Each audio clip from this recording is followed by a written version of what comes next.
Well, there are clearly some issues on the table here for the least developed countries. You are familiar with them. The IMF's views on these. From a European point of view, both from advanced and emerging economies, I don't think this is the issue here now. I think the issue is to make sure that all countries can take the action that they need to take to save lives. And I think that is the case. It's a case inside the Eurozone, it's a case among advanced countries, and it's a case in the emerging economies in Eastern Europe.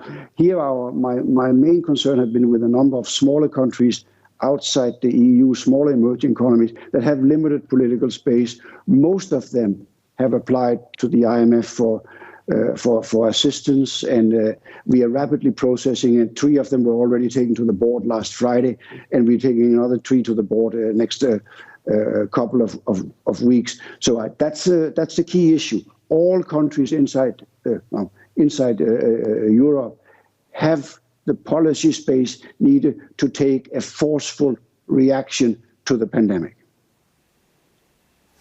Paul, I want to ask you about competitive advantage here, because we are talking as the American airlines are going to be supported by the US government. And yet in Europe, we've had mixed reports as to whether flag carriers and other airline groups will get official government support and credit lines. And again, we're probably going to see this replicated in industry after industry. Does it concern you that European companies may end up being at a significant competitive disadvantage to US businesses or Chinese businesses that get more needed and immediate direct government support here? And we've seen this story already play out to a certain extent in the banking sector after the global financial crisis, where Europe has lost market share as a consequence, I think, of the action that was taken more appropriately in the United States. So should we be concerned here that European share of global GDP is going to get even smaller after this crisis as a consequence of bailout decisions that are taken at this time? No, I obviously will not comment on individual sectors, but it's clear from the evolving policy debate in Europe that European policymakers, European leaders are sensitive to these issues. So it's a debate that is just getting underway. So I'm confident that Europe will take the decision that will not put it as a disadvantage. I don't see that.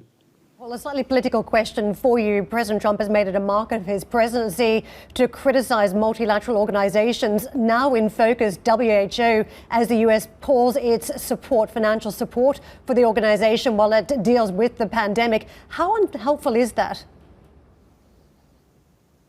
Well, I think that in a situation like this shows that it's critically important to have an effective multilateral framework. These are truly global challenges, and we see now the importance of having a multilateral institution and a global rules-based framework to deal with the crisis and to provide a framework to get together to make sure that this doesn't happen again, and that we learn from this. These are all multilateral challenges that require a multilateral solution. Hi, I'm Joanna Bersecci, and thank you for watching. You can check out more of our videos by clicking on the boxes on the screen. And don't forget to subscribe to our channel for more from CNBC International. Thank you for watching.